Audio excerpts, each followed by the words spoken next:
This video is brought to you by Core Gun Belts, the ultimate ADC belt. Check them out at coreessentials.com. Hi, everybody. Welcome back to the channel. We definitely appreciate the support. So we got Jesse and Nick over here from Practically Tactical. We're going to do a couple of videos, and it's going to be a lot of fun. So if you guys got any comments, definitely put it in the comment section below. So let us know where you guys, your website and all that stuff, your social media stuff. Pretty much Practically Tactical, everything. So youtube.com/Practically Tactical, practicallytactical.com, Practically Tactical podcast on iTunes, Practically Tactical on Facebook, Practically Tactical on Instagram, Practac Jesse on Instagram, Practac Show on Twitter. I don't know. We could just take over and we'll mention all of our sponsors. We can just do all. Yeah, you guys are good. So I'll put links in the description below so you guys can check that out. Why I carry a spare magazine? I'm guilty, man. Sometimes I don't do it. I know I'm wrong. I'm guilty. I know there's a bunch of different reasons why. Obviously, more rounds. Obviously, you may have some type of issue with your firearm, so it's quickly to empty it out, put a fresh magazine in there.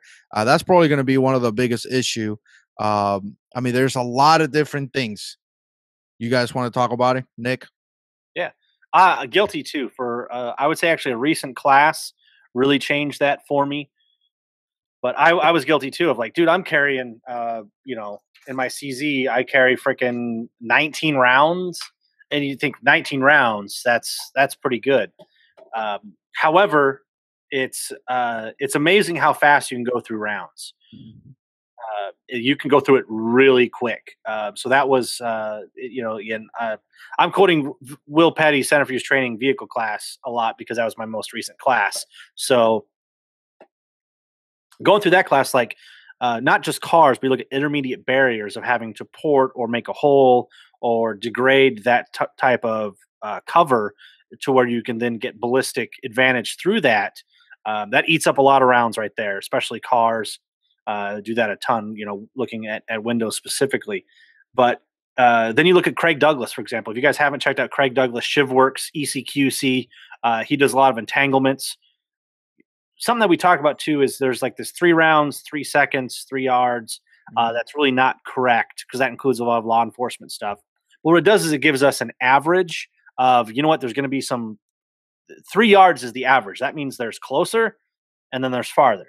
If you look at his videos of, he does entanglements, force on force, you and another dude punching, working to the gun. It's 2 people that both have weapons going at it. Something you'll see a lot of too is magazines getting kicked out of guns.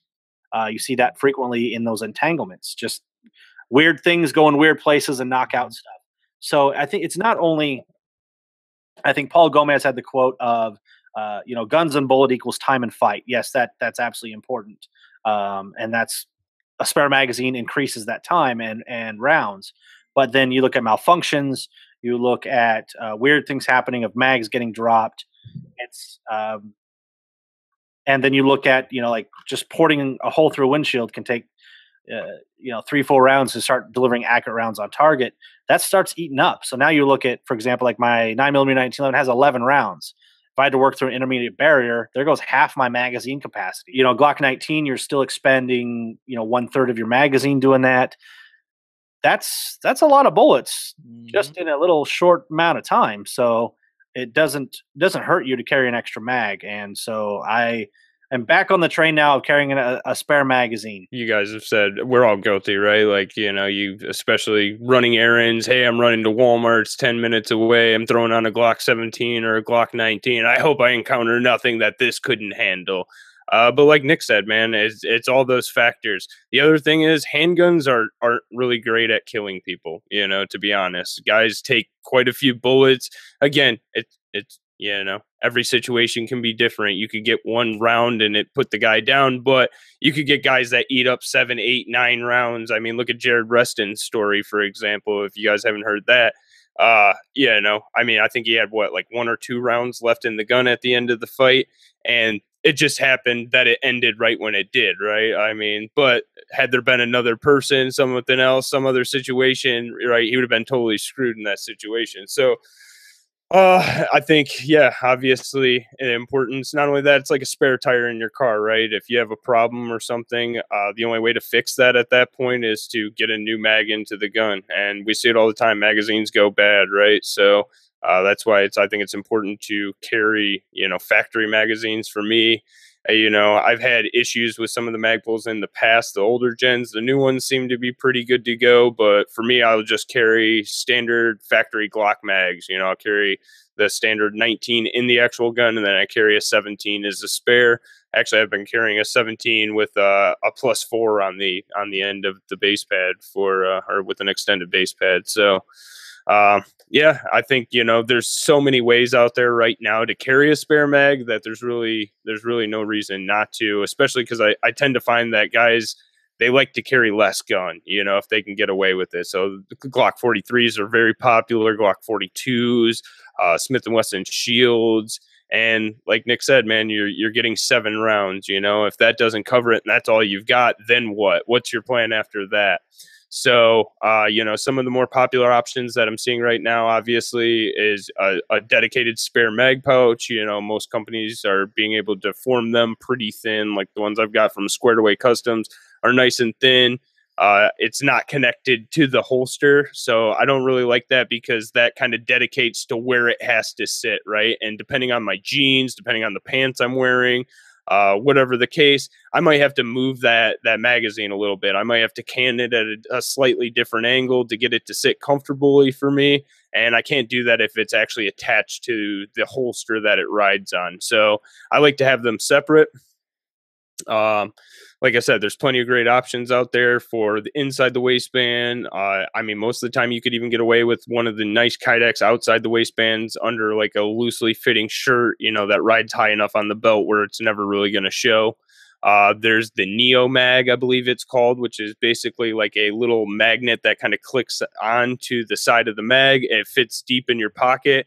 I've seen them come through class, plenty guys working reloads out of them. Not as fast as possibly like a dedicated mag pouch on your person, but definitely achievable. Obviously, you have the pocket shields from Raven Concealment, which makes it nice because you can fit like one of the Blue Force Gear little mag pouches on there, as well as like a Filster flat pack with a tourniquet. Throw that in your back pocket or something like that, and it kind of conforms to your back pocket and hides. So there's plenty of great ways out there. You just got to find kind of what works for you. But obviously, it's kind of your lifeline, right? If the gun comes out and you need it, I would rather have something to be able to fix that, have more bullets if I need it, because I never know what the situation, right? If somebody was like, hey, tomorrow, this is how your gunfight's going to go, I just wouldn't show up.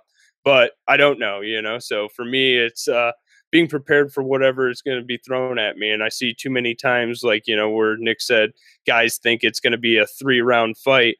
But I'll tell you, from doing tons of force on force, dude, the rounds go fast. It's fast, it's violent, like things are given up real quick. And, if you can imagine that the whole fight lasts 10 seconds, and what's your reload time? What's a fast reload time? 3 seconds, 10 seconds is the entire gunfight while a guy's shooting at you. Do you want to be behind cover trying to work your reload? It's like, I don't, but if that's the only option, you never know. So I think carrying enough gun is super important, but then having obviously spare ammunition is also important. Well, here's a question for you, Jesse. Since you just did a bunch of force on force, last week or the week before, vehicle CQB, how many rounds? So typical, you do a bunch of force on force in and around cars, and most gunfights were 10 seconds, and you probably expended 10, 12 rounds in that short amount of time? Oh, yeah, no doubt. Like, and like when Nick says 10 seconds, that was the longer ones, right? That was where both guys immediately grabbed cover and we're kind of working around playing this peekaboo game. You can imagine if it was right in front of you having to burn this dude down to stop. But also, it was one shot ended this drill. It wasn't burning the dude down until the threat would be neutralized or he changed shape or lights on fire, as Pat Rogers used to say. This is one shot ends the drill. And you were going through 8, 9 rounds. I mean, some guys were hitting slide lock, right? And then having to go to a reload. And I'll tell you what, 85, 90%. I mean, I could probably say 95, but I would have to look back on everything of the guys that actually went to slide lock. They ended up losing the gunfight if the other guy had one more round left in the gun, because now, that shows weakness, right? And what we see in force on force is usually the more aggressive and mobile person wins the gunfight. Obviously, there's a lot of factors that vehicle placement, everything can stack odds in your favor, right? That's why we go to training class, to stack as much odds in our favor as we possibly can. So things like being to the rear of the vehicle is going to stack some odds in your favor, things like that.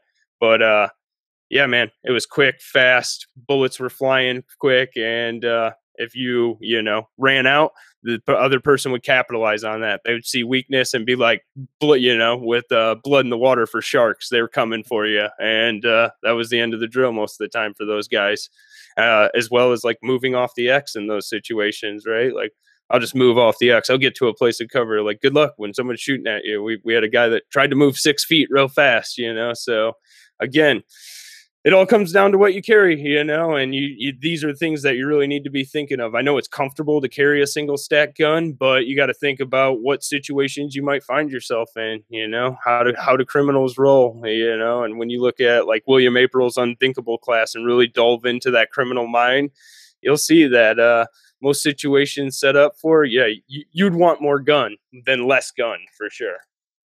Yeah. I like how you keep saying carry enough gun.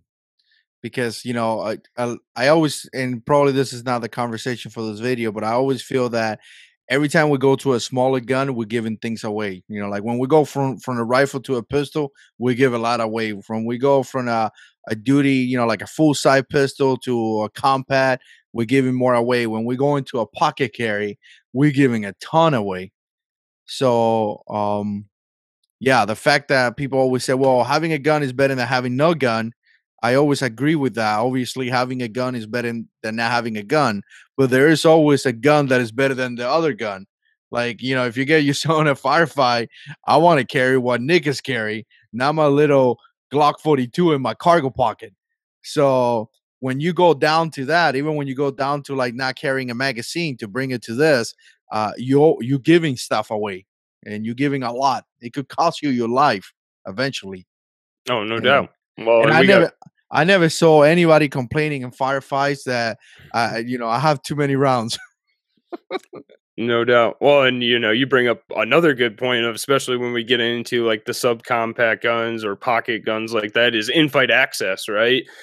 It's a lot harder to get a full firing grip on a shorter gun that you already don't get a good full firing grip on, right? And if that's the first step in this whole sequence, is because that's what you're going to get throughout the rest of the fight, is this grip, you're already compromising that. Imagine drawing from your pocket while you're on your back with the guy on top of you. And like Nick talked about earlier, when he was talking about Craig Douglas's ECQC, or, pretty much any of the ShivWorks guys, Cecil, Larry, any of those guys, you're going to find out that gunfights don't go how most people think they're going to go, especially in the civilian context, right? Because again, crimes of opportunity are what present themselves. It's guys that have to be on you. They want something from you, right? So they're already in your bubble. And when, most people say, well, like, I'm situationally aware and I would never let anyone that close to me. It's like, dude, you're a liar. You've never stood in the gas station line, or, you know what I mean? It's like everywhere you go, you're letting people within a bubble that they're already too close, because I promise you, when you start to see where that bubble extends of what you need to go through as a concealed carrier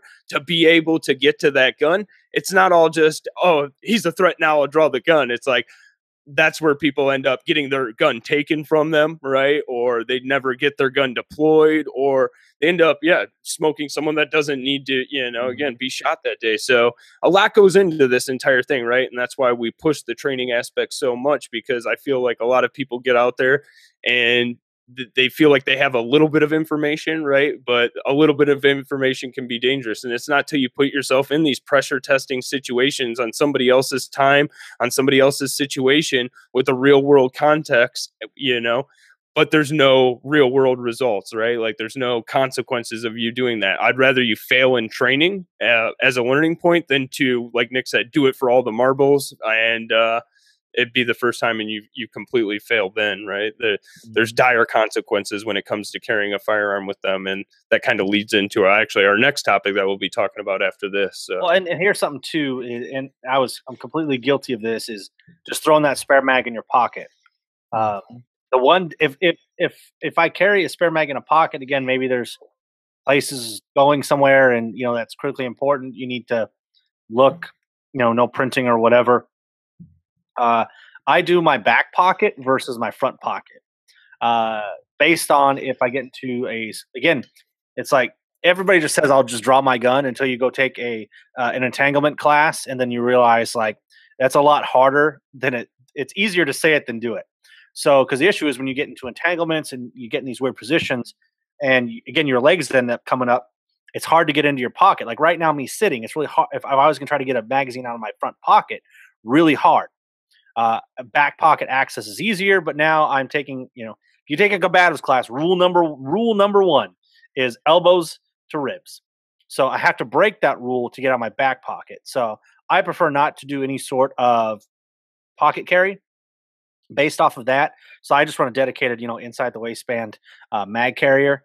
But that's just something to consider with if you're doing some sort of pocket type of carry, that if you get into an entanglement on the ground, front pocket access is a little harder. At least you're keeping your elbows to your ribs. But again, too, you're now taking one hand that you could use for defensive or offensive and taking that out of the fight. So it's usually just a little quicker and easier for a dedicated mag pouch. So just thoughts to consider. What about if you got your spare magazine in your wife's purse? I'm just kidding. That's probably going to be a problem. Swat Jesus. Should I tell her to jump and throw it at me? Or I do like a Mr. Smith and Miss Smith kind of thing. Then you don't put the gun and she throws it. You just kind of angle it in there. Yeah. All right. Anything else you guys want to share? Okay, it doesn't really hurt. Just like medical. It's easy to carry medical. It's easy to carry a spare mag. Again, and we're all guilty of it too. Yeah. And I admit too, there's times where I got to run to the gas station or whatever, and I just throw my gun in. There's going to be times. So it's really important, kind of like we're talking about, like the right gun. Live within your means of what you have. If you have a little pocket pistol, maybe you might have the opportunity and you get thrown into some bad situation. Maybe it's just best to just get out of the situation versus getting drawn into a fight to where you're really not equipped for it. So whatever it is you carry, understand the limitations of what you carry, and you work off of that. Again, it's something simple. There's enough companies and technology out there right now and gear that everyone can find a system that works for them, right? And it's making sure, these are all things to solve a problem, right? And the more tools you have to solve the problem, the better off you're going to be, I think. So I appreciate you guys' support, man. Stick around. We got a lot of videos coming out. Definitely stick around. I'll see you guys in the next one. And as always, God is in control.